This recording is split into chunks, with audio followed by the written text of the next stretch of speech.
네, 안녕하십니까. 자유기업원 세미나에 오신 여러분을 환영합니다. 세계가 급변하고 있죠. 네, 트럼프가 새로운 세계 질서를 만들겠다고 나섰고, 또 대한민국은 무역 환경 변화와 함께 또 이 한미 이 관계를 돈독하게 하기 위해서 또 노력을 해야 되는 그런 상황입니다. 그런데 이 한국과 이 일본을 둘러싼 이 동북아의 질서가 또 이 중국이라는 그 변수를 통해서 많은 변화를 겪고 있습니다. 이 와중에 대한민국은 한국 경제는 어떻게 활로를 다시 찾을 수 있을까 하는 그런 큰 숙제를 안고 있는데요. 우리 경제가 사실 무역을 통해서 성장하지 않았습니까? 그리고 세계 경제와 함께 번영을 이루어 왔는데 이렇게 통상 질서가 새로운 변화를 맞이했을 때 우리는 이 세계 질서 속에서 어떻게 대한민국이 또 경제가 살고 또 다른 나라와 함께 무역의 새로운 길을 열 것인가 하는 그러한 숙제는 아마도 우리만의 문제가 아니라 세계 경제 전체가 갖고 있는 문제에 해법을 찾는 것과 같은 것이 아닐까 싶습니다. 그래도 한 가지 뚜렷한 원칙과 비전은 있습니다. 그것은 바로 자유무역이라는 것이 바로 그 활로의 원칙이고요. 또 이 자유무역을 통해서 이 많은 나라들이 경제가 부흥을 하고 또 활력을 찾았던 그런 것이 바로 이 경제의 원칙입니다. 그런데 우리가 그럼에도 불구하고 세계 질서는 지금 어느 정도 보호무역이 필요하다라는 목소리가 있을 만큼 그 이 많은 어떻게 보면 이 도전을 맡고 있는데요. 우리는 이러한 그 변화 속에서도 우리가 자유무역의 소중함을 인식하고 또 세계 경제 질서가 이 자유무역을 통해서 더 한 가지 더 발전할 수 있는 한 걸음이 될 수 있도록 하는데 아마도 우리의 지혜를 모아야 하지 않을까 싶습니다. 또한 미국이 주도하는 세계 경제 질서 속에서 우리가 한미 관계를 좀 더 우호와 돈독하게 만들 수 있는 그러한 해법 또한 정치적으로도 함께 찾아야 되는 그러한 숙제를 우리가 또 풀어야 하지 않을까 싶습니다. 오늘 이 주제에 대해서 우리 두 분의 전문가가 또 좋은 말씀으로 우리 경제의 활력을 뚫는 해법을 제시해 주실 것이라고 믿습니다. 한번 같이 들으시고 우리 경제가 앞으로 나아갈 길을 한번 같이 고민해 보셨으면 하는 바람입니다. 고맙습니다. 시작하겠습니다. 오늘 또 초청해 주셔서 감사합니다. 저는 대외경제정책연구원 강영욱이라고 합니다. 저는 북미유럽 팀에 소속되어 있고요. 원래는 이제 유럽 담당인데 저희가 북미 팀과 그러니까 미국 팀이랑 이제 유럽 팀이 합쳐지면서 지금 이제 트럼프 담당하시는 분들, 그러니까 트럼프 정책 담당하시는 분들이랑 같이 일을 하고 있습니다. 제가 원래 전공이 경제사이고 그 중에서도 이제 글로벌라이제이션, 세계화에 대해서 좀 연구를 했고요. 그 중에서도 이민에 좀 초점을 맞춰서 연구를 했습니다. 오늘은 뒤에서 이제 하상석 교수님께서 조금 더 최근 현안의 디테일한 부분들을 다뤄주실 거라고 들었고, 저는 이제 제가 공부했던 그리고 또 최근에 이제 연구원에서 일했던 부분들을 조금 더 큰 맥락에서 짚어주는 역할을 부탁을 받았습니다. 그래서 전체적으로 이제 세계화가 2차 세계대전 이후에 특히 그 전부터 어떻게 이제 변화되어 왔는지에 대해서 조금 얘기를 드리고요. 그다음에 최근에 이제 트럼프의 대외 경제 정책이 어떻게 이제 이루어지고 있는지에 대해서 말씀을 드리겠습니다. 그리고 마지막에 조금 우리나라에 대해서도 짚어보려고 합니다. 네, 먼저 세계화의 시대가 과연 저물고 있는가? 라고 생각해 보면은 최근에 이제 트럼프 정책뿐만 아니라 유럽에서도 또 다른 전 세계, 중국도 마찬가지고요. 전 세계적으로 기존에 있었던 자유주의 질서 혹은 자유무역 질서가 쇠퇴하는 모습들을 굉장히 많이 보여주고 있습니다. 지금 상호관세 지난 4월 1일이죠. 그 리버레이션 데이 하면서 미국이 이제 자유를 얻겠다. 그동안 자유무역 협정은 자유롭지 않았다라고 하면서 WTO도 그렇고 그 가장 가까운 이웃이었던 멕시코, 캐나다랑 맺었던 USMCA 그리고 우리나라를 비롯해서 전 세계 국가들과 맺었던 FTA 등등을 전부 다 이제 정면으로 위반하는 관세 조치를 시행했습니다. 그 다음에 한 4개월 정도 협상을 거쳐서 8월 7일부터 실제로 이제 상호관세라는 게 부과가 되고 있고요. 이름은 상호관세, 리시프로컬 테리프라고 되어 있지만 사실은 일방적인 관세. 입니다. 자기네들은 다른 나라 시장에 자유롭게 접근한다고 하면서 미국에 대한 접근은 어느 정도 관세 장벽을 매기는 조치를 취하고 있습니다. 이게 지금 8월 7일부로 적용되고 있는 관세이고요. 브라질 같이 말을 안 듣는 나라는 50%, 그래도 우리나라처럼 좀 협상을 한 나라들은 15% 이렇게 해서 저희가 매기고 있습니다. 관세를 매기고 있습니다. 그뿐만 아니라 이제 반이민 정책도 대거 시행을 하고 있죠. 원래 이제 미국은 이민자의 국가, 이민으로 이루어진 국가고 상당히 이제 그 고숙련, 최고급 인재부터 저숙련까지 굉장히 많은 이민자들이 들어와서 그곳에서 경제를 담당을 하고 있었는데 최근에 이제 국경의 통제를 강화를 하고 난민들 내쫓고 혹은 심사를 중단을 하고 안 받고 그리고 미등록 이주민 불법 체류자들에 대해서도 굉장히 단속을 심하게 하고 있습니다. 심지어 여행자랑 유학생 그리고 거기에 들어온 교수들까지도 검열을 강화해서 또 이렇게 뭐 쫓겨나기도 하고 입국을 거부당하기도 하고 이런 일들이 일어나고 있습니다. 그뿐만 아닙니다. 뭐 이제 WHO, 그러니까 세계보건기구나 파리협정, 뭐 기후변화, 보건위기 대응 이런 것들에 대해서도 전 세계적인 죄송합니다. 공조해서 다 이제 그러니까 탈퇴를 해버리고 그 원조도 대폭 축소를 하고 있는 등등 여러 가지 이제 원래 미국이 이 전체적인 세계 경제 질서에서 담당하고 있는 것들에서 빠져나가고 있는 모습들을 보이고 있습니다. 8월 7일에 이제 그게 취임 200일, 그러니까 트럼프 취임 200일이기도 하고 또 이제 그 아까 말씀드린 상호 관세가 실제로 부과되기 시작한 날이기도 한데요. 그때 이제 USTR이라고 무역대표부의 대표인 제이미슨 그리어가 뉴욕타임즈에 이런 칼럼을 실었습니다. 우리가 왜 글로벌 세계 질서를 글로벌 질서를 재편하는가? 라는 칼럼을 써서 거기에 이제 WTO로 대표되는 기존에 있는 다자무역 체제가 미국에 대해서 너무 불공정했다. 미국의 안보를 위협한다. 그리고 그 중국 같은 나라, 중국은 사실은 이제 보조금을 주고 노동자를 착취해서 싸게 물건을 만드는 나라인데 그런 나라에서 들어오는 그 제조업 물품들 때문에 상품들 때문에 미국이 손해를 봤다라고 얘기를 합니다. 그러면서 이제 WTO 체제는 끝났다. 우리는 트럼프 라운드를 다시 시작할 거다. 혹은 튼베리 체제를 시작할 거다라고 얘기를 했습니다.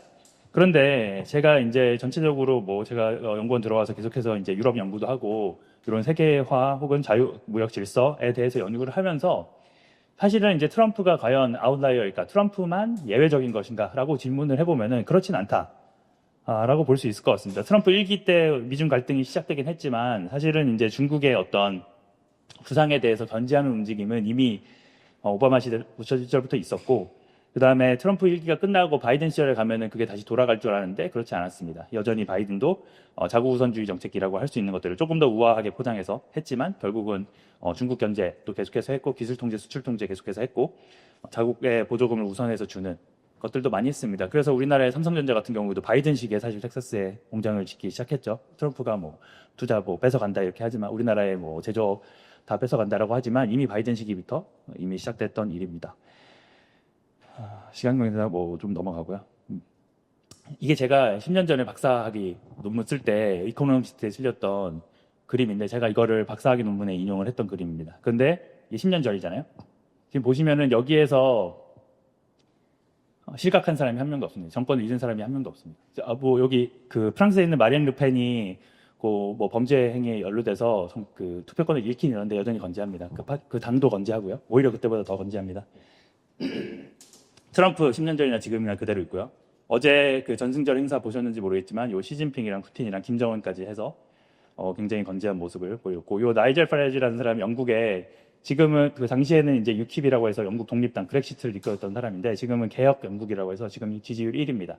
보수당, 노동당 다 지치고 지지율 1위를 하고 있는 당의 당수가 있습니다. 뭐 이집트도 그렇고 네덜란드도 그렇고 터키도 그렇고 모디 총리, 그 인도도 그렇고 다 지금 자국우선주의, 민족주의 강한 그 세계화에 반대하는 리더들이 여전히 10년 전이나 지금이나 똑같이 자리를 지키고 있습니다. 오히려 더 힘을 얻고 있습니다. 그 말은 이 반세계화라는 게 트럼프에 국한된 현상이 아니라 전 세계적인 현상이고 좀 데이터를 조금 자세히 보면은 2010년대 중반 이후 혹은 조금 더 거슬러 올라가면은 금융위기 2008년 금융위기 이후부터 계속해서 그 뭐 이런 자유무역이 조금 둔화되고 FDI 그 해외 투자가 오히려 감소하는 그런 트렌드를 볼 수 있습니다. 그리고 관련해서 여러 가지 그 경제적인 효율성보다는 자유무역 질서로 대표되는 어떤 경제적 효율성을 추구했던 움직임보다는 지정학적 고려, 누가 나랑 더 가까운지, 누가 우리의 핵심 이익을 더 잘 같이 수호할 수 있는지에 대한 고려가 더 중요해졌다라는 얘기들이 이미 나오고 있었습니다. 요거를 조금 더 역사적인 맥락에서 살펴보려고 합니다. 한 10분 정도 살펴보려고 하는데요. 일단은 세계화가 무엇인가라고 하면은 보통 많이 이제 정의를 하는 것이 국제 시장에서 거래 비용을 감소시켜서 국가 간의 여러 측면의 교류를 촉진하는 것 혹은 촉진하는 현상을 세계화라고 합니다. 그래서 그 국가 간에서 이제 어떤 거래를 하냐, 대표적으로 이제 상품 거래겠죠, 무역. 그 다음에 상품뿐만 아니라 서비스에 대해서도 뭐 의료 서비스나 교육 서비스나 법률 서비스, 보험 서비스, 금융 서비스 이런 것들이 또 이제 국가 간에 이동을 할 수 있게 됩니다. 그 다음에 두 번째로 중요한 건 생산 요소, 특히 자본이랑 노동의 이동이 더 많이 일어날수록 세계화가 진전된다라고 말합니다. 국가 간 자본 거래가 많이 이루어지고 국가 간 투자감도 많이 이루어지고 그다음에 노동 이주, 그러니까 노동 이동, 그거는 곧 이민이겠죠. 이민이 자주 많이 일어나서 가장 효율적인 방법으로 가장 그 저렴한 비용으로 생산을 할 수 있도록 여러 가지 이제 장벽들, 거래 장벽들을 낮추는 게 세계화라고 할 수 있습니다.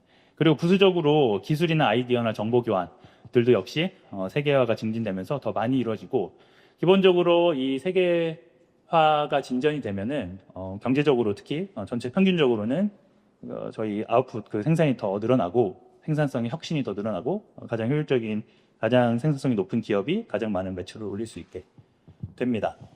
그리고 이게 사실은 이제 우리나라 지금 현대에는 민족국가의 시대고, 민족국가마다 국경이 있고 또 국가마다 이제 주권을 가진 정부들이 있기 때문에 이 세계화가 아무리 좋다고 해도 이게 무조건 자유롭게, 완전히 자유롭게 일어날 수는 없습니다. 그거를 조금 더 자유롭게 혹은 좀 덜 자유롭게 이루어지도록 관장하는, 그 전체 시스템을 관장하는 전체적인 틀을 세계 경제 질서라고 부를 수 있을 것 같습니다. 자, 1번, 2번, 3번이 더 자유롭게 일어나도록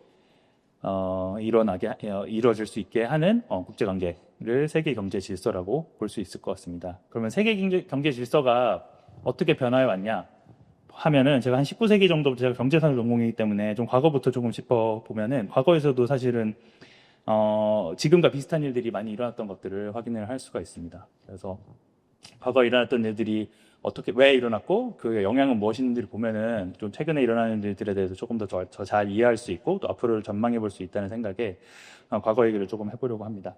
지금 파란 선으로 되어 있는 게 수출입니다. 그러니까 국제 GDP에서, 그러니까 전 세계 GDP에서 수출이 차지하는 비중이 파란 선이고요.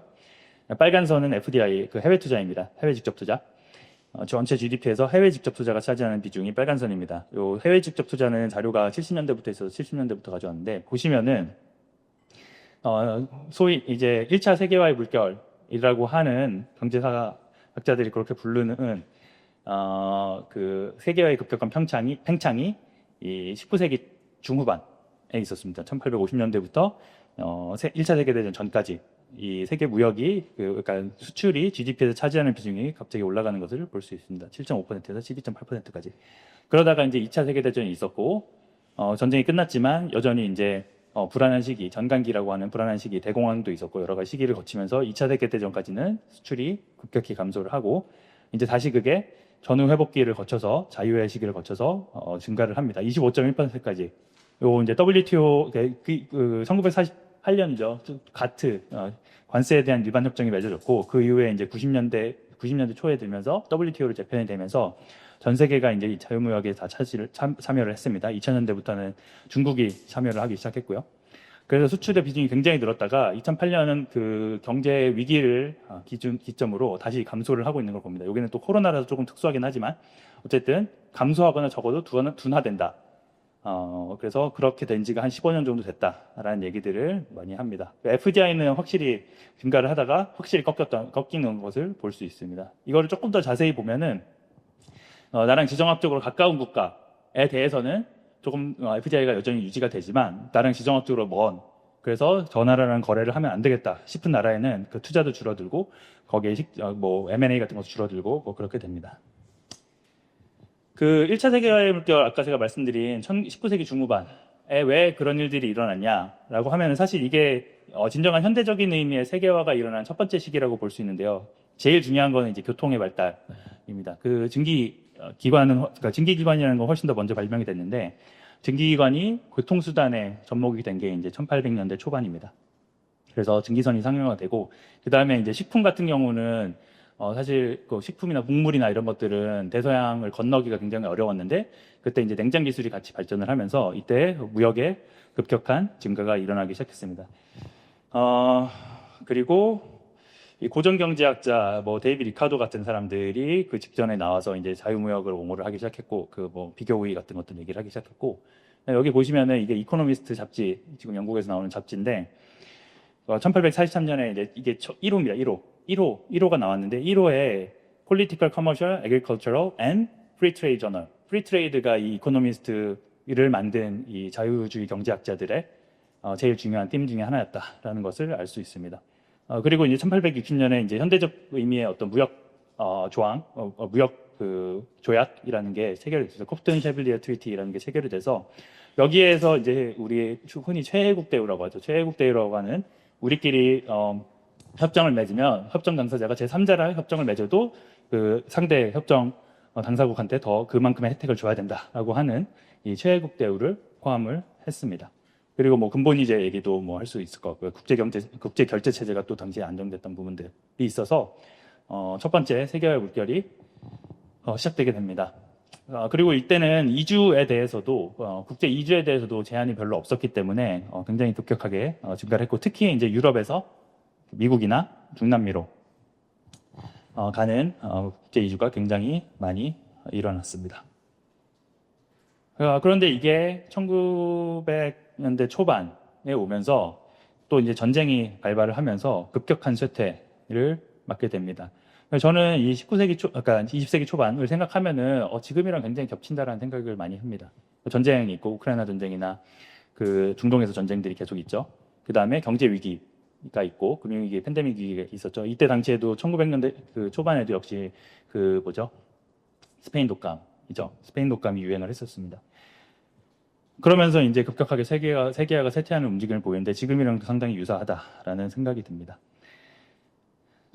근데 이제 조금 더 자세히 보면은, 그때 당시에 이 세계가 쇠퇴했던 이유는 단순히 뭐 그런 보건 위기나 뭐 전쟁이나 이런 것들, 국가 간의 어떤 그 대립이나 이런 것들 때문이라기보다 이 세계화가 가져온 여러 가지 부작용 때문이라고 이해하는 게 더 좋을 것 같습니다. 자유무역과 이민으로 인해서, 이게 이제 일반적으로 말하는 뭐 핵쇼울링 이론 이런 건데, 자유무역이 일어나면은 국가 간의 임금이랑 그 상품 가격이 수렴을 하게 됩니다. 수렴을 하게 되면서 어떤 나라는 손해를 보는데 어떤 나라는 이익을 보게 되고, 어떤 수출을 하는 뭐 기업이나 노동자들은 이익을 보는데, 수입을 하는 노동자나 기업은 또 손해를 보게 되는 그런 위너즈 앤 루저가 나오게 되고, 그 위너랑 루저 사이의 어떤 정치적인 정치 권력 그 다툼에 의해서 이 무역 질서가 바뀌게 됩니다. 어쨌든 그래서 미국에서는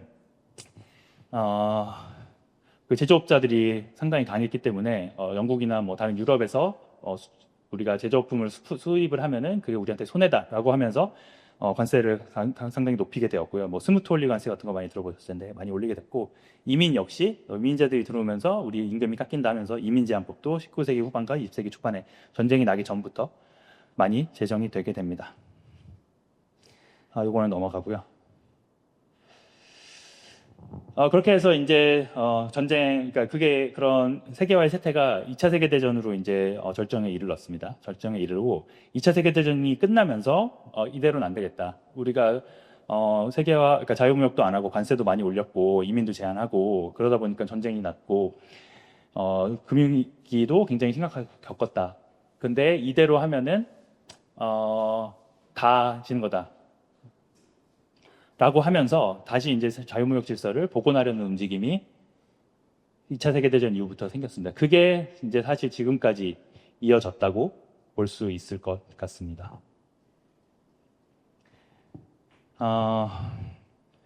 그때 이제 생겼던 것이 브레튼 우즈 체제라는 것입니다. 이제 국제 무역이 회복되는 건데, 관세나 무역, 아까 말씀드렸죠. 관세 및 무역에 관한 일반 협정, 가트. 개국가 당시 27개국인가요? 예, 20몇 개국에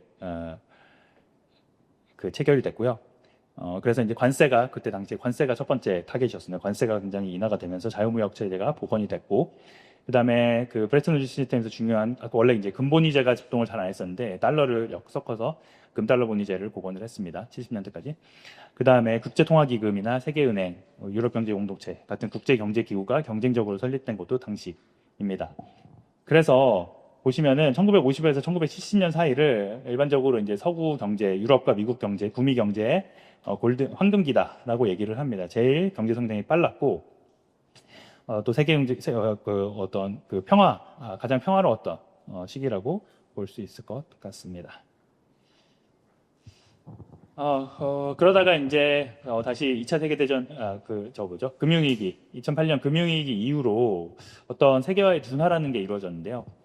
이거는 그 19세기 후반, 20세기 초반에 있었던 일들과 상당히 유사하다라고 볼 수 있을 것 같습니다. 미중 갈등이나 브렉시트나 민족주의 운동, 극우파의 약진 이런 것들이 금융위기 2010년대에 굉장히 활발하게 이루어졌고 그게 이제 전쟁까지 이어졌는데 이것 역시 아까 말씀드렸던 어떤 위너스 앤 루저스 피해보는 사람들에 대한 구제가 제대로 안 이루어졌기 때문에 트럼프가 제일 많이 하는 얘기가 조금 이따 더 자세히 말하겠지만 중국에서 대거 싼 제조업 제품들이 대거 들어왔는데 그러다 보니까 미국에 있는 제조업 다 망했다. 노동자들 다 일자리 잃었다. 노동자들 일자리 잃으니까 뭐 사회적으로도 범죄율도 올라가고 가정도 못 이루고 아기도 못 낳고 등등등 여러 가지 부작용이 있다. 마약도 많이 하고 그래서 우리가 우리 상품들을 보호하고 여기 밑에 제가 적어놨는데 우리만의 산업, 국내 산업을 부활을 시켜야 된다. 라는 얘기들이 그래서 많이 나오게 된 겁니다. 트럼프 이전부터 이미 많이 나왔습니다. 그래서 반도체 가격법이나 인플레이션 감축법 이게 다 바이든 때 됐던 건데 그런 것들이 제정됐고 트럼프는 급기야 이제 굉장히 파괴적인 상호 관세 그리고 품목별 관세를 매기기 시작했습니다. 근데 아까 말씀드렸듯이 유럽도 반도체 가격과 비슷한 반도체법을 제정을 해서 유럽 자국의 반도체 산업을 키우겠다. 그리고 기후중립 산업법 같은 걸 해서 자국의 친환경 산업을 키우겠다. 그리고 외국에서 보조금 받아서 우리나라에 싸게 들어오는, 그러니까 EU로 싸게 들어오는 기업들은 규제하겠다. 역외보조금 규정 같은 것들을 해서 자국 우선주의를 계속해서 시행을 하고 있습니다. 우리나라 포함해서 그 중진국들, 그 개발도상국들도 여전히 비슷한 정책을 시행을 하고 있습니다. 이민은 사실 계속해서 증가를 했는데 지금도 증가를 하고 있고요. 그게 어쩔 수 없이 이거는 조금 이제 자유시장 경제랑 좀 별부해서 조금 이따 논의를 할 수 있을 것 같은데 계속해서 증가를 하고 있습니다. 근데 이제 그것 역시 여러 가지 이제 부작용들 아까 말씀드렸듯이 이민자들이 들어오면서 손해보는 내국인들이 생기면서 여러 가지 강력한 이민 정책들이 펴지고 있습니다. 이건 제가 6월달에 낸 보고서인데 트럼프가 최근에 낸 이민 정책들을 정리를 한 거고요.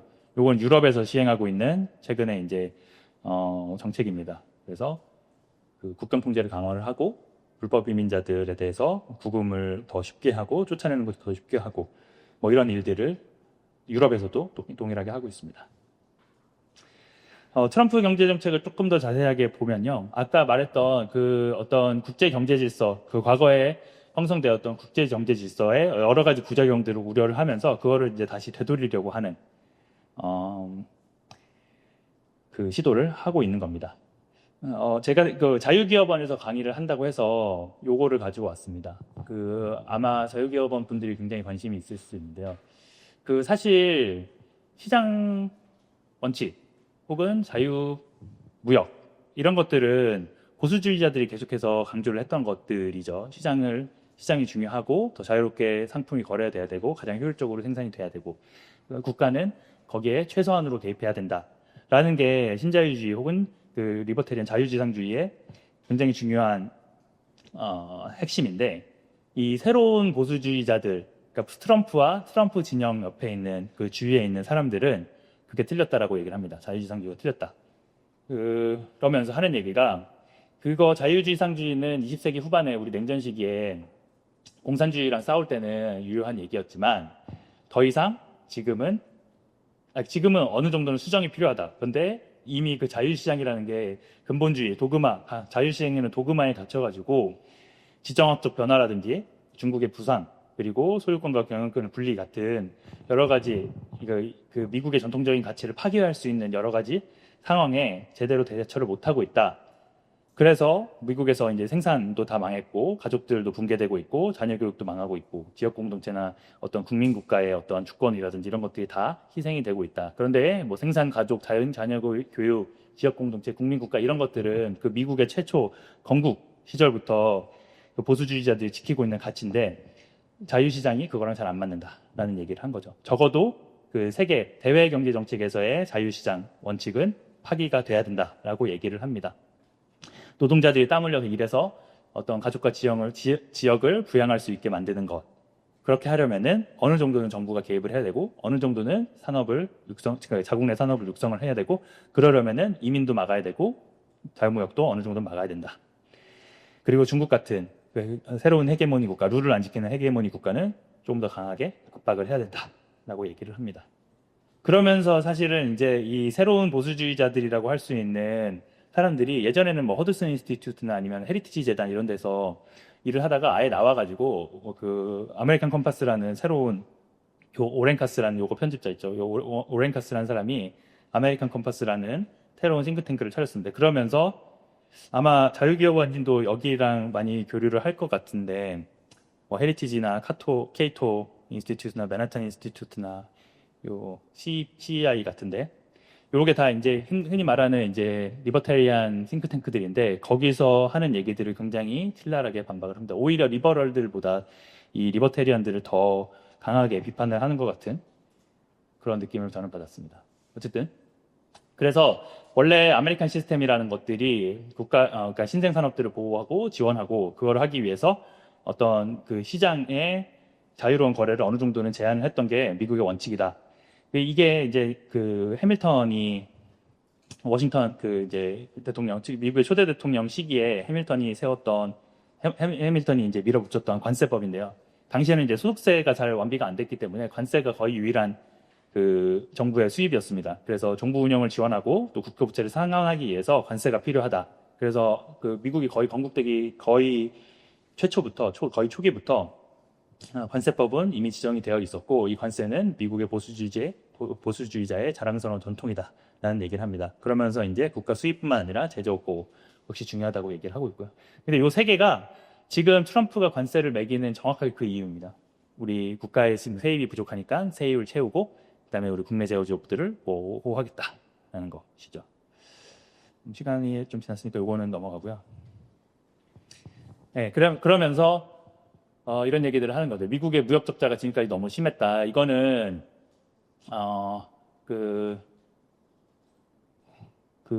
저거 뭐죠? 달러 때문이죠. 달러. 미국은 달러를 발행할 수 있으니까 사실은 그 무역 적자가 심해지면은 달러가 약해지면서 미국의 상품이 싸지고 그러면은 미국이 다시 수입을 적게 하거나 수출을 많이 해서 무역이 다시 균형으로 가야 되는데 그게 안 됐습니다. 왜냐하면 국채 발행을 해서 강달러를 계속 유지하는 거죠. 그러니까 무역 수지가 계속 적자인데, 그러니까 상품 수지, 그러니까 혹은 이제 그 경상 수지가 계속해서 적자인데 그거를 이제 자본 계정으로 계속해서 메꿨던 상황인 거죠.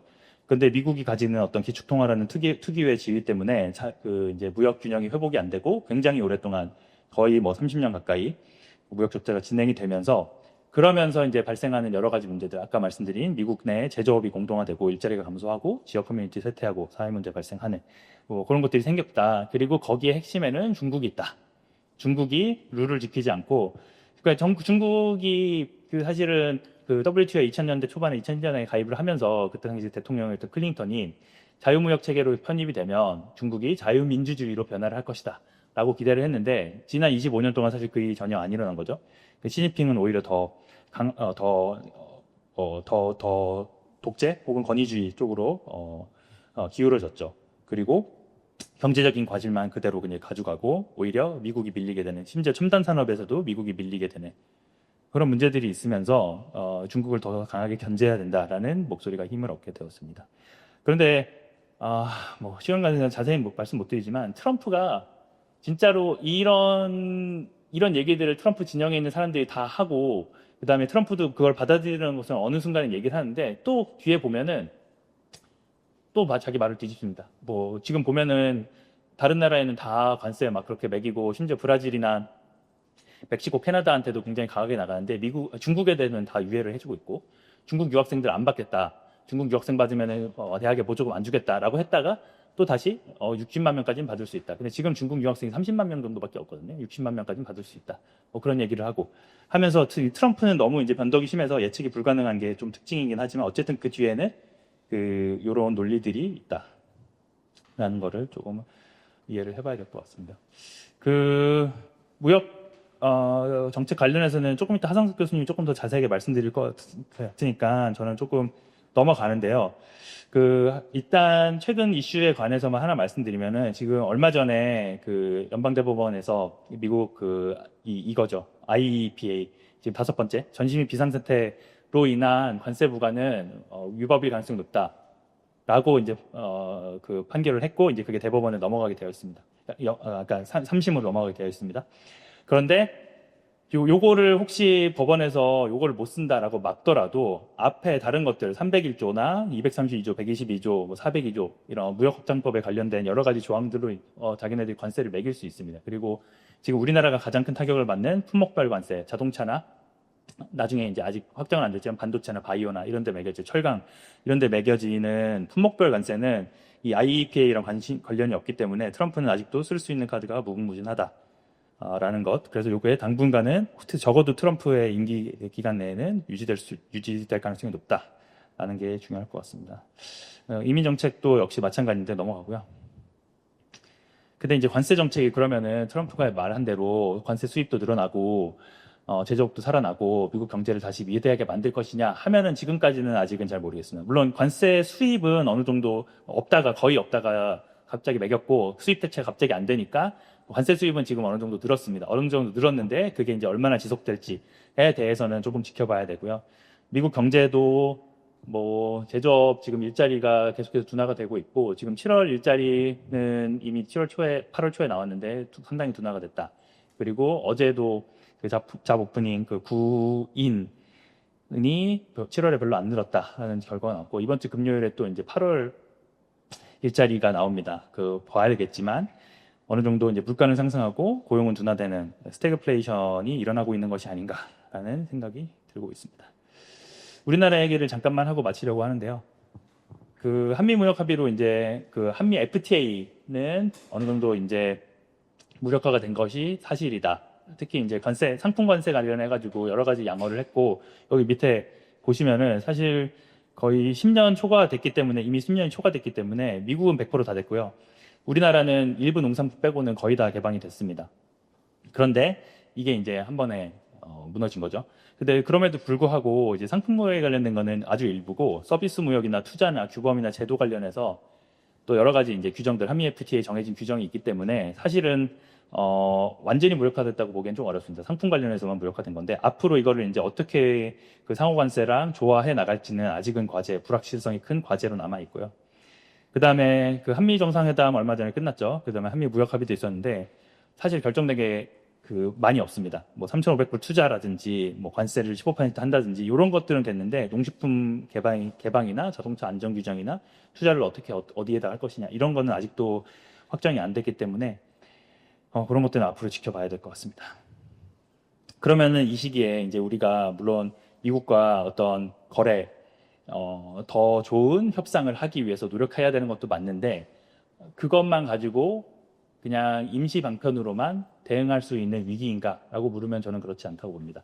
아까 제가 굳이 재미없는 역사 얘기를 한 거는 이 역사적으로 세계 무역 질서라는 게 계속해서 변해왔고 그 변화의 사이클이 있고 지금 우리가 어느 사이클에 있는지를 조금 명확하게 보여주기 위해서입니다. 지금 세계화가 쇠퇴하거나 적어도 둔화되고 있는 시점이고 미국이 자기가 원래 하던 역할, 세계 경제 질서에서 하던 역할을 안 하려는 움직임이 트럼프가 오든 트럼프가 안 오든 이미 있었기 때문에 그거에 대해서 재편되는 세계 질서, 세계 경제 질서, 세계 무역 질서에 대해서 우리가 더 장기적인 관점으로 대응을 해야 된다라는 게 좀 중요할 것 같습니다.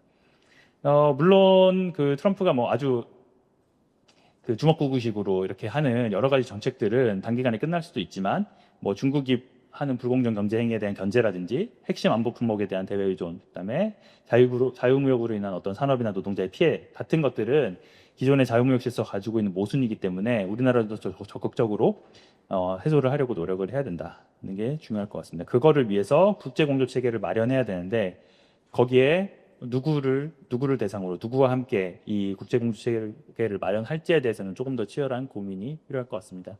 물론 미국을 완전히 배제할 수는 없을 것 같고요. 그리고 저희가 어제 봤듯이 그 흔히 말하는 권위주의 체제를 가지고 있는 중국이나 러시아, 북한과 또 아주 가까워질 수 없는 상황이기 때문에 조금 중간지대에 있는 뭐 유럽이라든지 아니면 멕시코, 캐나다 아니면은 그 글로벌 사우스에 있는 여러 국가들과 어떻게 하면 조금 더 가까운 관계를 유지하면서 더 포용적인 자유무역 질서를 구축할지에 대해서 고민을 해야 될 것 같습니다. 여기는 제가 고민하는 내용들을 조금 적어놨는데요. 일단 그 자료집에 실어놨으니까 참고를 해주시면 될 것 같고 아마 하성석 교수께서 조금 더 자세히 말씀을 해주실 거라고 기대를 하면서 제 발표는 여기서 마치도록 하겠습니다. 네, 감사합니다. 두 번째 발제를 맡게 된 국립외교원의 하성석 교수입니다. 예, 저희 국립외교안보연구소에서 지금 하고 있는 게 사실 이제 8월 25일 한미 정상회의 가기 전에 대한민국의 정상회의소에 다뤄야 되는 그 대응 정책들 이것도 만들었지만 25일 날 그 정상회의 이후에 한국의 미래 통상, 특히 이제 안보 쪽에서 어떻게 대응을 해야 되는 것들인가 이런 논의들이 계속 진행이 되고 있고요. 저희들 관점은 그렇습니다. 8월 25일 한미 정상회담은 그냥 첫 번째일 것이다. 계속해서 지금 끊임없이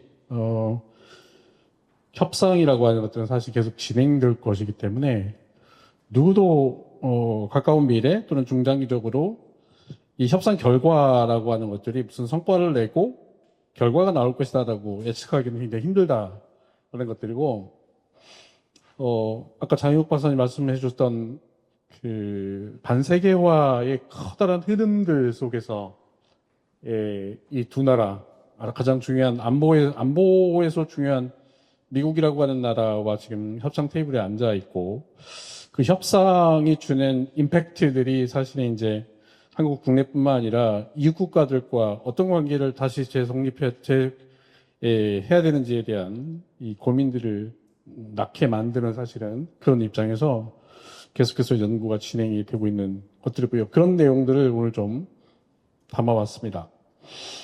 이거는 뭐 이미 다양한 언론 매체를 통해서 4월 달부터 25% 상호관세 압박이라고 하는 것들, 그 다음에 7월 말에 와서 이제 15% 관세 인하 조정 이런 것들이 있었는데 아까 말씀대로 아직까지도 공식적으로 문서화되지 않은 상태에서 협상은 지속되고 있다라고 하는 것들이고 그 와중에 이제 확실하지 않다라고 하는 것들이 이제 유계적 용어로 하면 전략적 모호성 선호라고 하는 것들이죠. 양국이 사실 이제 매듭을 짓고 싶지 않습니다. 트럼프 입장도 그렇고 저희 한국 정부도 명확하게 이것들을 문서화해서 뭔가 주는 뭔가 좀 이 경제적 압박, 부담 이런 것들이 너무 심하기 때문에 지금 그래서 첫 번째 이게 이제 정상회담을 통해서 상호간에 서로 무엇을 원하는지에 대한 탐색전 이 정도에서 사실은 한미 정상회담이 끝났다라고 저희들은 연구자들은 그렇게 얘기를 하고 있고요. 그래서 차후에 계속해서 지금 현안으로 올라와 있는 다양한 이슈를 통상, 안보, 그다음에 국제 관계 모든 것들을 사실은 다시 아주 디테일하게 다시 협상을 계속해 가야 된다라고 하는 국면에 저희들이 있다라고 보시면 될 것 같고 이건 미국도 사실은 그런 것 같습니다. 그래서 미국 국내 정치 아까 장혁 박사님 잘 설명을 해 주셔서 트럼프의 이 관세 전쟁이라고 하는 것들이 미국이 안고 있는 다양한 문제들을 어떻게 해결할 것인가. 그런데 그조차도 스스로 뭔가 계속해서 결정들을 바꾸고 변화시키고 이러면서 혼란을 일으키고 있는 이런 상태이기 때문에 어느 쪽 혼란이 더 심한 것들인가. 그다음에 이게 강대국가 뭔가 좀 대한민국 같은 중견국가 경제적으로 선진국 반열에 올랐다고는 하지만 여전히 군사력이라든지 아니면 다양한 안보적 측면에서 여전히 열세인 국가 입장에서 이 협상이라고 하는 것들의 이 데미지라고 하는 것들, 이것들 어떻게 수렴할 것인가라고 하는 이런 논쟁들이 이제 진행이 되고 있는 상태에 들고요.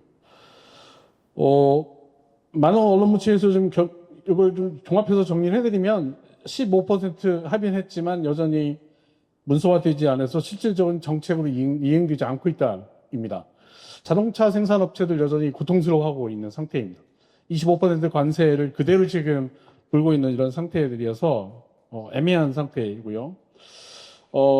농작물 그러니까 미국이 또 다른 협상 카드로 제시했던 농작물 부분 이런 것들도 완전히 합의가 되지 않아 있는 상태에서 조금 더 시간을 두고 봐야 되는 문제들, 그다음에 아주 민감한 한국의 무역에서 민감한 산업들이죠. 자동차라든지 반도체, 기타 그다음에 바이오 이렇게 말씀하시는 것들에서 품목별에서 아직 여전히 협상이 진행되고 있고요. 철강 같은 데는 지금 대한민국의 철강 산업 쪽이 난리입니다.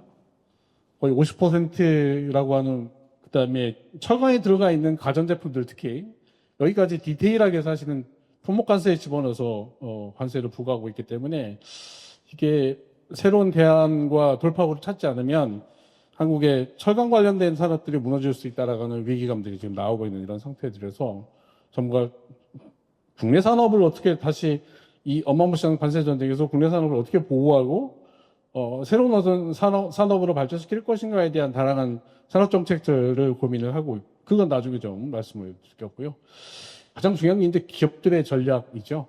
몇몇 대기업들은 이미 발빠르게 미국 내 투자 확대를 진행을 하고 있고요. 자동차라든지 반도체 이런 데서는 미국 현지 생산이라고 하는 카드를 가지고 투자 MOU 이번에 이제 조금 가시적으로 결과를 나온 게 이런 기업들이 들어가서 미국 현지에서 투자하겠다라고 하는 MOU들을 많이 맺고 온 상태이고 공급망 재편도 기업들이 고민을 해야 되는 문제들, 그다음에 관세에 대한 리스크 분산을 어떻게 할 것인가라고 하는 것들이 향후에 그러니까 정부가 외교적으로 협상을 국가 사이에 풀지만 기업 스스로의 전략들도 사실은 이제 만들어야 되는 이런 것들은 눈치를 봐야 되겠지만 협상 전략이기 때문에 기업 스스로도 이런 분야 이런 관점에서 뭔가 자구책들을 만들어야 되는 지경에 와 있다라고 보시면 될 것 같고요.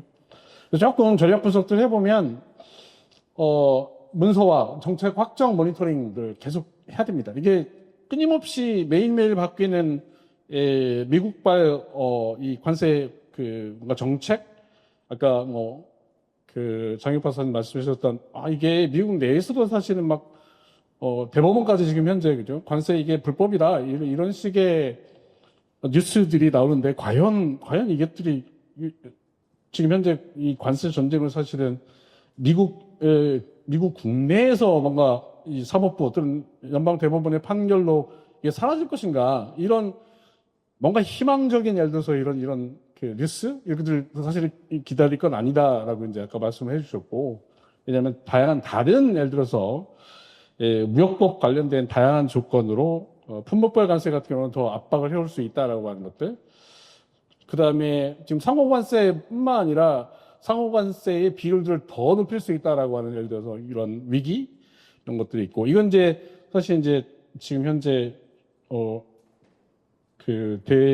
이 중국 탈동조화 현상이라고 하는 이런 분야에서 어떤 선택을 할지 트럼프 행정부의 선택에 달려있긴 하겠지만 이런 것들 끊임없이 우리가 모니터링을 해야 되는 입장입니다. 공부를 더 해야 된다라고 하는 부담감이 없잖아 있고요.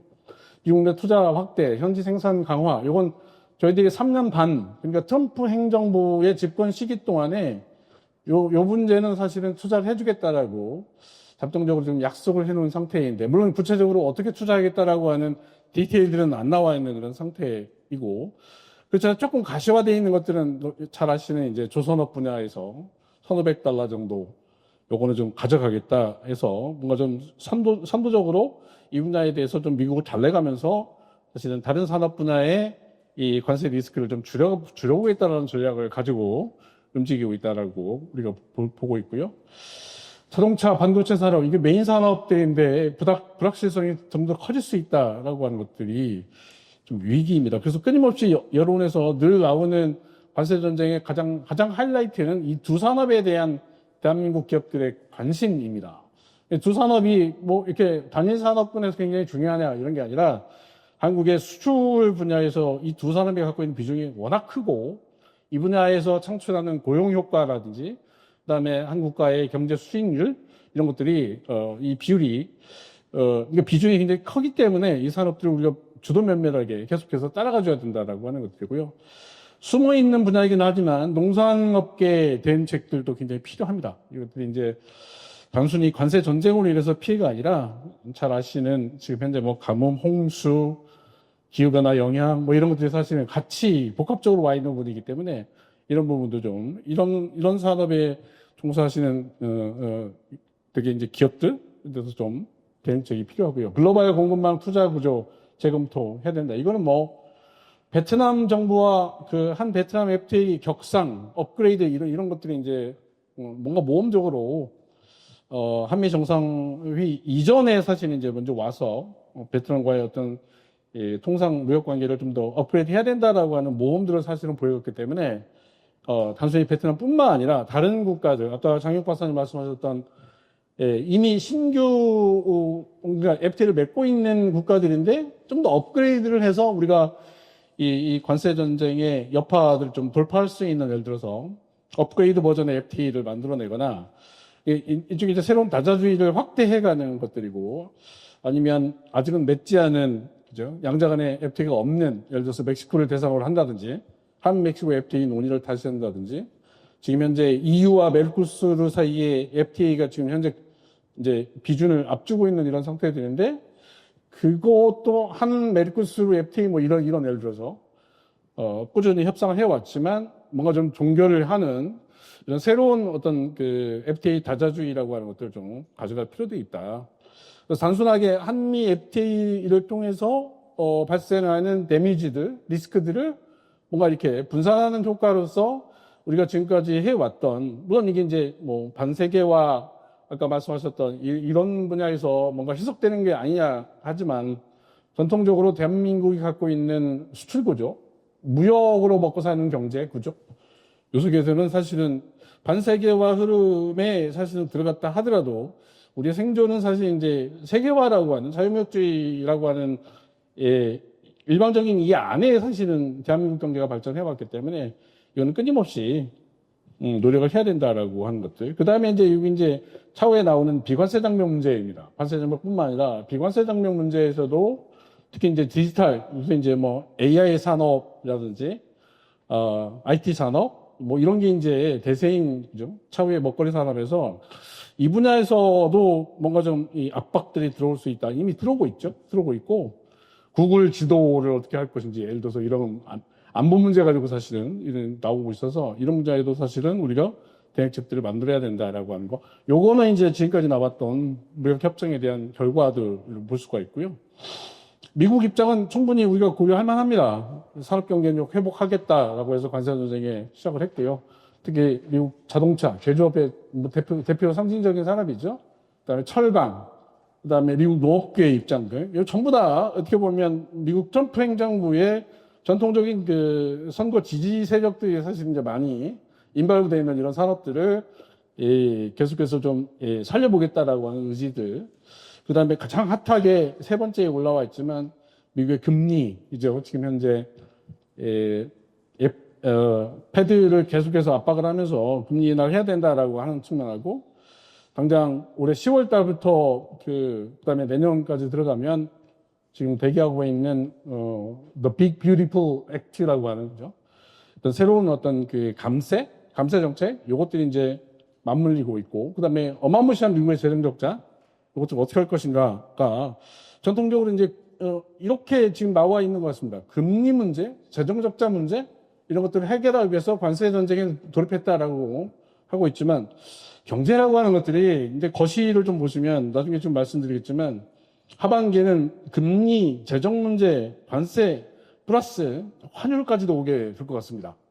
전방위로 사실은 우리가 공부해야 되는 분야가 더 많이 넓어지는 것 같아요. 이제 환율 전쟁으로 갈 수도 있다. 예를 들어서 이런 뉴스들이 조금씩 나오고 있는데 이런 문제에서 어떻게 대응을 해야 될 것인가를 좀 봐야 될 것 같고요.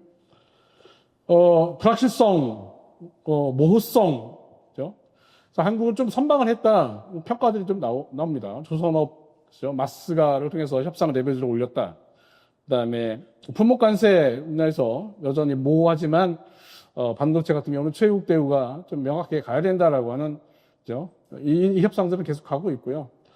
장영 박사님 말씀하셨던 FTA가 사실은 이제 거의, 이게 국가와 국가 사이에 맺은 자유무역 협정인데 이게 무력화됐다라고 하는 것들. 저는 근데 이 대한민국의 언론이나 정책 전문가들은 무력화했기 때문에 새로운 대안, 또는 새로운 협상 카드, 이때 필요하다라고 하지만 다른 나라들과 좀 비교하면 여전히 다자주의 체제, WTO에 제소를 하고 있다라고 하는 것들이죠. 브라질이 대표적으로 지금 현재 관세 50% 맞으면서 이게 실효성이 있는 것들이야. 대미 관세 전쟁에서 WTO에 제소하는 것 자체가 뭔가 좀 한 것들이냐. 근데 상징적이나마 사실은 국가와 국가 사이의 국제 협약의 하나인 이 FTA이기 때문에 대한민국도 뭔가 좀 보험 정도는 드러나야 되는 거 아닌가. 실성은 없더라고 하더라도 사실은 이제 다른 국가와 비교해서 그래도 다자무역 질서라고 하는 나온 결과에서 WTO 안에 지금까지 지속되어 왔던 한미 FTA가 이게 무력화된 것들 이거는 법적 제도적으로 좀 이렇게 문제가 있다라고 하는 보험성 이런 것 좀 제기하면 어떨까라고 하는 뭐 그런 생각들이 좀 듭니다. 그다음에 이런 부분은 이제 자동차, 농산물에서 두 나라 사이 끊임없이 긴장이 가야 될 것 같고요. 그다음에 실질 운영 방안 이렇게 약속을 했기 때문에 어떻게 할 것인가라고 하는 이 3,500억 달러에 대한 이 문제를 좀 슬기롭게 좀 같이 풀어야 되는 이런 문제들이 있습니다. 뒷부분에 좀 있는데 좀 가장 중요한 산업별로 이렇게 좀 정리를 해봤습니다. 반도체, 자동차, 조선 방산, 식품 가전 이런 쪽에서 뭔가 이 분야에 종사하는 대부분의 대한민국의 기업들에서 그래도 대한민국 정부가 할 수 있는 역할들, 지원 확대 문제라든지 생산 구조 조정의 정책을 바꿔서 지원하는 문제라든지 자동차도 사실은 좀 필수입니다. 여전히 25% 관세가 유지되고 있지만 이 문제에 대해서 기업의 애로사항들, 특히 이제 품목별 관세 인하 시점들이 아주 명문화되지 않았기 때문에 가격 동결 상태도 지금 현재 기업들이 출혈을 스스로 하고 있는 이런 상태들인데 이걸 어떻게 정부가 보존해 줄 것인가라고 하는 이런 산업 정책들이 같이 나와 템퍼러링이라게 하고 임시적으로라도 이런 것들이 나와야 되는 것들이고 조선 방사는 좀 키워갈 필요도 있다. 지금 현재 새로운 산업 대한민국의 미래 먹거리로 사실은 이제 한미 조선업 협력이라고 하는 그다음에 뭐 반세계화에서 가장 중요한 것들이 전 세계적으로 일어나고 있는 전쟁이라고 하는 것들. 심지어 트럼프가 국방부 이름을 바꿨습니다. 그렇죠? 그 디파트먼트 오브 워라고 하는 전쟁부라고 하는 것들을 바꿔서 지금 중남미 쪽 잘 보시면 이제 베네수엘라의 지금 현재 마약과의 전쟁 이런 그죠? 앞에 대의 명분으로 베네수엘라와의 새로운 전쟁을 준비한다 뭐 이런 기사들도 나오고 있는 이런 것들인데 그렇습니다. 저도 장혁 박사님 의견에 동의하는 것들이 20세기 초반에 1, 2차 세계대전이라고 하는 뭔가 좀 전 세계적인 전쟁들, 군사안보적인 충돌들, 이런 게 21세기 초반에 왜 갑자기 이게 100년 주기로 나타나는 현상들인가? 이게 무슨 원인들이 있을 건데, 물론 아까 말씀하신 대로 이제 자국 중심, 그다음에 그 자국 이익 중심, 민족주의 확산, 뭐 이런 다양한 원인들을 해서 해결할 수 있겠지만, 이게 좀 커지고 있고요. 이런 분야, 이런 어떤 국제적인 흐름에서 가장 성공한 사업들이 되게 이제 방산산업이라고 하는 부분에서 대한민국의 미래 어떤 산업적 이익에서 우리가 좀 키워가야 되는 사업들이 이제 방산이라고 한다면 마침 한미 조선업이 이제 상성만 있는 게 아닙니다. 미래에 협력해야 되는 게 함선이겠죠. 함선도 좀 발전할 수 있으면 좋겠지만 이렇게 좀 같이 전략적으로 같이 발전하는 사업이면 이런 거는 새로운 기회가 될 수 있다라고 말씀을 드릴 수 있고요. 정리를 좀 해봤습니다. 조선업 분야에서 협력 및 투자 이거는 하나의 케이스 분석들을 해봤는데 왜 한미 조선산업을 바탕으로 새로운 패러다임이 특히 이제 이게 전반적으로 이제 그 투자라든지 아니면 산업 간 협력이라든지 이것뿐만 아니라 조선 산업은 마지막에 보시면 이건 에너지, 통신, 국방, 안보, 그다음에 외교, 그다음에 인력, 교육이겠죠, 그죠? 조선업에 종사할 수 있는 새로운 인력 교육 이런 것들이 되겠지만 복합적으로 협력할 수 있는 분야이기 때문에 조선업, 한미 조선업을 매개로 해서 뭔가 협력을 매개로 해서 뭔가 이런 복합적 산업들, 에너지뿐만 아니라 안보까지도 사실은 함께 발전할 수 있는 이런 계기가 돼서 갔으면 좋겠다라고 하는 희망사항들, 기대효과는 꽤 많이 지금 언론에서 어떤 전문가들이 얘기하고 있는 것 같습니다. 전략적 시너지 효과가 확산될 것이다라고 하는 분야들. 대신 이제 법적, 제도적 틀은 미국이 좀 바꿔줘야 된다. Buy American Act 뭐 이런 것들은 사실은 미국에서 생산되는 철강이라든지 이런 원자재를 가지고 사실은 산업 발전해야 된다, 제조업 발전해야 된다라고 하는 기존에 이건 바이든 행정부 때 만들어놨던 예를 들어 이런 법들은 미국 스스로는 처리하거나 미국 의회에서 바꿔줄 필요가 있고요. 우리나라 철강 산업 같은 경우도 이런 데서 좀 새로운 기회들을 볼 수가 있을 것 같습니다. 지금 현재 이 쿼터제까지 사실은 사라져 있는 이런 입장에서 무지막지한 50% 철강 관세라고 하는 것들 이걸 좀 탈출하는 예를 들어서 이런 기회는 새로운 산업과 연계해서 철강이라고 하는 것들 그와 연계해서 수출하는 방법들 이런 것들은 사실은 끊임없이 미국 정부의 조선업이라고 하는 하나의 중심, 그죠? 서로 협력해야 되는 중심 산업을 중심으로 해서 다양하게 기존 틀과 다른 형태의 예를 들어서 협력 방안들 이런 것들을 좀 주문을 해야 된다. 해양안보 중요하겠죠. 그 다음에 글로벌 조선업 패권 이것들이 뭔가 한미 조선업 특히 이제 이 조선과 관련돼 있는 이 중국의 탈동조화 현상들 너무 막강한 이 중국의 조선업 산업에 대한 어떤 그 대안 이런 것들이 새로운 어떤 대의 명분을 주고 있어서 할 수도 있다라고 하는 것들이고요. 한미 정상회의 안보 전략은 제가 4가지로 정리해봤습니다. 결국은 동맹 현대화 말씀하셨죠.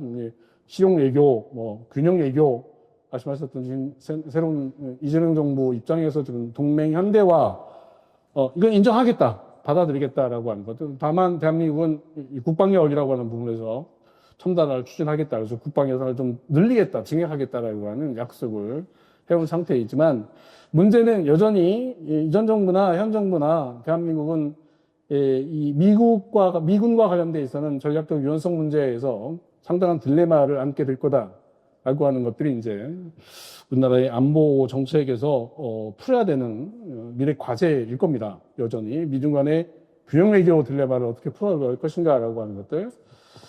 그래서 아까 장혁 박사님 그 중국의 전승절 행사도 얘기를 하셨지만 무지막지한 이 군사 장비를 갖다가 그죠? 전 세계에 방송하는 예를 들어서 이런 것들이 통상 무역도 중요하지만 한반도의 안보 문제, 특히 이제 이 북한을 끼고 있어서 안보 문제를 어떻게 해결해야 되는 것들인가? 안보가 먼저인가? 경제가 먼저인가? 이런 논리로 우리는 지금 해서 대한민국 미래는 논쟁을 할 수는 없습니다. 안보와 경제 모두 다 이게 경제 안보라는 용어까지 우리가 쓰고 있는데, 그래서 국방 예산 문제를 어떻게 예산을 정해서 어떻게 할 것인가? 특히 이제 대북 정책들을 어떻게 할 것인가? 이 문제가 계속해서 새로운 정부의 안보 이슈에 계속해서 이제 합 이슈로 등장할 것 같고요. 다자 외교 다변화, 다자 외교 이건 좀 기존에 이제 이건 좀 바꿨습니다. 외교적 용어로 허브 앤 스포크 외교라고 하는 미국 중심, 미국이 짜놓은 예를 들어서 안보 전략에서 대한민국이 그동안 허브 국가로 움직였다면 신정부 들어서는 격자 울타리 안보 전략으로 좀 바뀌어가고 있는 것 같습니다. 그래서 미국과 한국, 일본이라고 하는 각 세 나라가 특히 이제 한반도, 특히 이제 북중러라고 하는 새로운 어떤 한반도 동북아에서 다시 만들어지는 뭔가 이 안보의 이중축 요 사이에서 한국과 미국, 일본이 각자의 목소리, 각자의 예산, 그 다음에 각자의 기술 발전, 그 다음에 각자의 안보적 전략, 외교 전략이 됐던 이렇게 좀 뭔가 균등감 있게 수평적 관계에서 상호 노력하는 형태의 이걸 되게 이제 외교적으로 격자 울타리 안보 전략이라고 얘기를 하는 것들인데 이런 식으로 바뀔 것 같고요. 그래서 한미일 어떤 안보 전략 이게 따로 있고요. 인도 태평양 안보 전략 이게 또 따로 있고요. 뭔가 한국과 일본 사이 두 나라가 참여하는 또 안보 전략이 또 따로 가고 있는 것들고요. 그러니까 소다자주의 안보 전략이라고 하는 것들이 끊임없이 지금 만들어지고 있는 이런 상태들입니다. 인도가 갑자기 예를 들어서 그죠. 인도 태평양 전략에서 중요했던 인도가 갑자기 관세 전쟁에서 지금 중국과의 그죠 밀착 관계를 가져가면서 인도를 또 어떻게 해야 될 것인가. 그러니까 인도가 없음으로 인해서 만들어지는 또 다른 형태의 소자자주의 안보 전략이라고 하는 것들이 다시 구상이 돼야 되는. 그래서 이게 엄밀하게 여기서 이 트럼프가 지금 주장하고 있는 미국 우선주의, 미국은 안보에 돈을 쓰지 않겠다라고 하는 들어서 이런 전략들이 미국의 어떤 그 안보비 또는 국방비라고 하는 것들에서 뭐 나토도 마찬가지고 우리에게 국방비를 더 많이 내놔라고 하는 예를 들어서 이런 흐름과 함께 이런 격자 울타리 안보 전략 속에서 뭔가 새로운 우리가 한국만이 뭐 미국이 이제 그죠 중심이 아니고 각자 그냥 1대1 대1의 관계 속에서 사실은 새로운 안보 전략들을 만들어야 되기 때문에 우리 나름대로 예를 들어서 뭔가 좀 우리 대한민국이 중심을 찍은 새로운 안보 전략들이 대북이든 아니면 대북 너가 될까 예를 들어서 이게 만들어지는 그렇게 구상들을 지금 하고 있습니다. 안보 전략가들이. 원자력 협정, 이거 상당히 중요한 지금 현재 대한민국 경제뿐만 아니라 에너지, 그 다음에 가장 중요한 안보 문제에서 그동안 뭔가 좀 이렇게 심체되어 있었던 원자력 협정 문제를 어떻게 격상시킬 것인가. 특히 네 가지 관점에서 에너지 안보, 기술 주권 문제, 그다음에 원전, 그래서 그죠? 소형 원자력 지금 대한민국 대표적인 기술로 지금 수출을 하고 있는데 이런 원전 수출 문제, 그다음에 지역적 자율성 이 네 가지 관점에서 한미 간에 원자력 그동안 이 54년이고 대한민국 74년에 사실 이제 한미 간에 원자력 협정을 맺었는데 그리고 한 번 정도 개정이 됐죠. 박근혜 정부 때 2015년에 그리고 이제 한 10년 정도 지나서 2025년이잖아요. 물론 박근혜 정부 때 맺었던 한미 원자력 협정은 시효가 2030년까지입니다. 한 5년 정도 남았는데 그 이전에 지금 현재 국제 정세는 바뀌었고 관세 협정이니 그다음에 그 아까 말씀드린 반세계화니 그다음에 끊임없는 안보 위협이니 이런 어떤 국제 정세 흐름들이 또는 지정학적인 변화라고 하는 속에서 2025년 지금 현재 조심스럽게 지금 대한민국 외교부에서 한미 정상회의 이후에 가장 민감한 이슈로 한미 원자력 협정에 대한 재개정 논의 이게 좀 나오고 있는 이런 상태에서 우리가 좀 주목해서 봐야 되는 그런 문제 없지 않아 있습니다. 필요성들은 이렇게 있습니다. 그죠? 사용 후 핵 원료 재처리 문제. 이게 2030년이면 포화 상태입니다. 이게 큰일 났습니다. 방패장 어느 도시도 어느 지방정부도 이거 방패장 안 세우려고 합니다. 위험하거든요. 그러니까 이거는 재처리해야 되는 문제입니다. 대한민국 입장에서 보면. 그다음에 물론 이제 이 재처리 이후에 그죠? 고농축 핵탄두 개발할 수 있는 위험성 이런 것들 때문에 미국이 허락을 안 해주고 있지만 끊임없이 대한민국 정부는 왜 해야 되는지 이유에서 이게 안보의 문제, 그다음에 핵무기 개발 이런 게 아니라 산업, 환경의 문제, 에너지의 문제 이것들이 끊임없이 대의 명분을 삼아서 협상 카드로 가져갔을 때 사실 이제 시기도 됐고 그만한 대의 명분이 있기 때문에 그런 이유들이 있기 때문에 아마 잘 협상 타협을 하게 되면 바뀌지 않을까 이런 생각도 좀 해봅니다. 희망사항이긴 한데 이 부분 꼭 됐으면 하는 바람이 없지 않아 있습니다.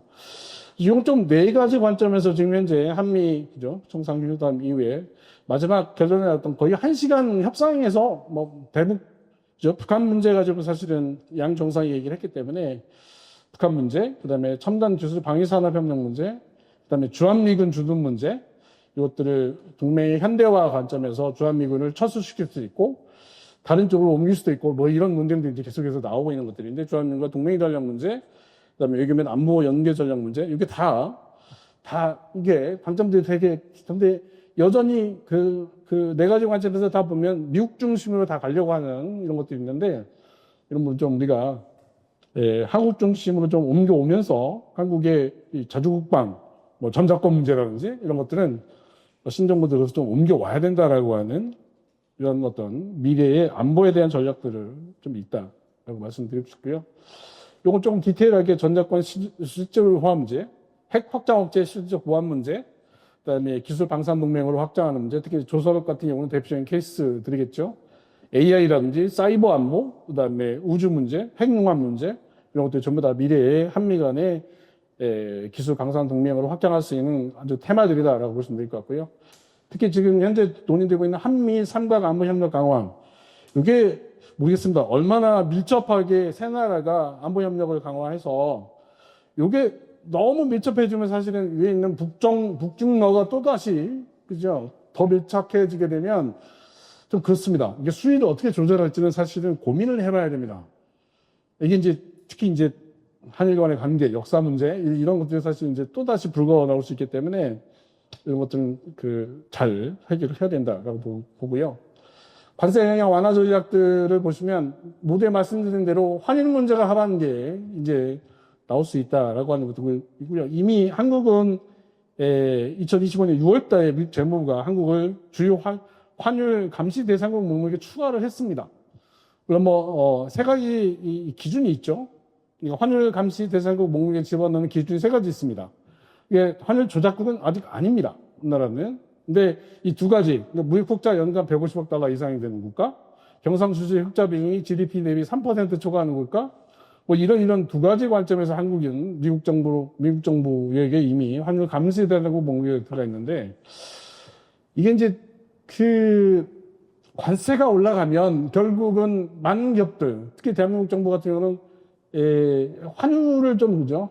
평가 절하라든지 이렇게 해서 환율 위기를 돌파하려고 하는 새로운 그죠? 환율 정책들을 통해서 나올 텐데 이 문제가 이제 다시 도마에 올라서 하반기에는 다시 그러니까 기존의 재정, 이자, 관세 이거 플러스 환율까지도 사실 이제 다시 논쟁이 불을 붙을 건데 이 문제에서 이제 경제 통상 전문가들은 무역 통상 전문가들은 사실은 환율 시스템에 대한 예를 들어서 한미 간의 문제, 원화와 달러 관계 이런 것들을 좀 연구를 해야 되는 계속해서 연구 분야는 늘어날 것 같습니다.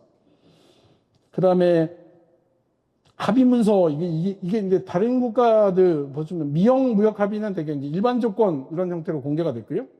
인도네시아 같은 경우는 공동 성명이라고 하는 것들이 나왔습니다. EU와의 합의는 그냥 백악관의 그죠 팩트 시트를 통해서 그 내용이 파악됐는데 한미 간의 이런 경우는 사실 아무것도 없습니다. 지금 현재.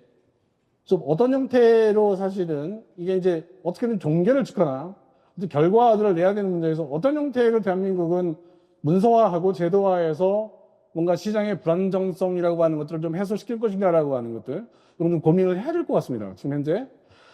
그 다음에 아까 강영 박사님 말씀하셨습니다. 다자간 FTA 점검이라고 하는 것들 있는데 저는 가장 중요한 게 지금 관세 압박을 받고 있는 대부분의 미국도 일본도 그렇고 영국도 그렇고 유럽도 그렇고 영국 빼고 유럽도 그렇고 한국도 그렇고 15% 이런 비슷한 형태의 상호관세를 받고 있는 국가들 보시면 대표적으로 이런 국가 그룹들을 찾아보니까 CPTPP라고 하는 이런 국가들이 사실 이제 새롭게 지금 현재 한국은 지금 멤버스테이트로 가입해 있지만 중국, 미국 패권 경쟁 속에서 개한적 무역 질서 강화 차원에서 CPTPP 같은 경우 포괄적 점진적 환태평양 경제 동반자 협정 12개국이 지금 현재 멤버 스테이트인데 이런데 지금 현재 이게 다자무역 협정이죠. 그러니까 들어가서 뭔가 좀 관세 압박 또는 관세로부터 오는 뭔가 리스크들을 갖다가 완화시키는 예를 들어서 이런 전략들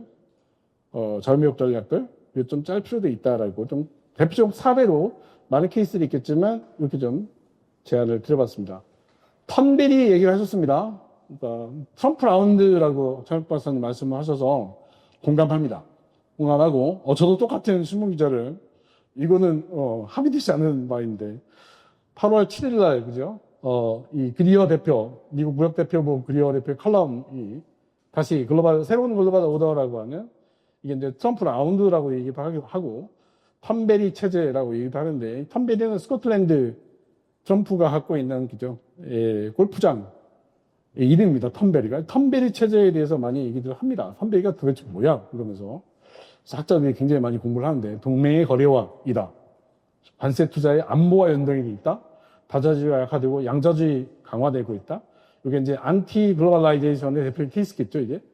정책 상징성도 있다. 이 개념이 정책의 개인화, 트럼프 개인화, 트럼프의 어떤 부동산 사업, 비즈니스 모델 이런 거와 되게 많이 연관돼 있다. 좀 디테일하게 많은 연구들이 하고 돼 있는데 세상이 이렇게 바뀐다면 톰베리 체제가 도래한다면 또 장혁 박사님 말씀하셨던 뭔가 반세계화라고 하는 것들이 도래한다면 대한민국의 경제 구조 지금까지 그다음에 너무 일방적인 자유무역 중심의 그죠? 이런 경제 구조 내수 시장보다는 사실은 그죠? 끊임없이 그냥 수출을 통해서 대한민국 경제 도약 발전 이런 구조였다면 세계가 이렇게 턴벤 체제로 가게 되면 일찌감치 미리 이것들을 인지하고 뭔가 다른 형태의 경제 구조를 우리가 스스로 짜야 된다라고 하는 예를 들어서 미래 과제들이 나올 수 있다라고 하는 것들. 2025년 8월 21일 정상회의에서 관세 협상, 조선업 투자, 군사 협력 이런 게 하나의 세트로 다뤄진 점 이런 것들이 대표적인 대한민국 입장에서 미국 입장이 아니라 대한민국 입장에서도 이게 뭔가 한국식 턴베리 체제로 도입하는 이런 차례들이 아닌가 이런 연구도 좀 같이 봐야 된다. 기업들 지금 현재 힘듭니다. 산업 공동화 얘기까지 막 나오고 있고 몇몇 특정 산업들이 특히 그래서 이런 걸 보호하는 적극적인 산업들. 그 다음에 미국 관세를 피해서 한국에 들어오는 수입품들, 특히 이 중국산 저가 철강, 요것들을 어떻게 규제할 것인가 되게 이제 되게 우리는 이제 자국 산업 보호 차원에서 이제 이런 규제 정책들은 사실은 만들어야 됩니다. 눈치만 볼 것들이 아니라 한국의 실질적인 그죠 국내 산업들을 보호하기 위해서 강력한 형태의 이런 저가 상품들에 대한 예를 들어서 강력한 구제, 그다음에 대한민국 시장을 우회하는 우회 수출 방지 강화 이런 것들은 사실 이제 체계적으로 짜야 된다. 그다음에 국내 산업에 투자하는 해외 투자자분들 어떻게 들어오게 할 것인가에 대한 예를 들어서 새로운 산업 투자 산업 정책도 이것들이 만들어질 것이다라고 생각들을 합니다. 마치겠습니다.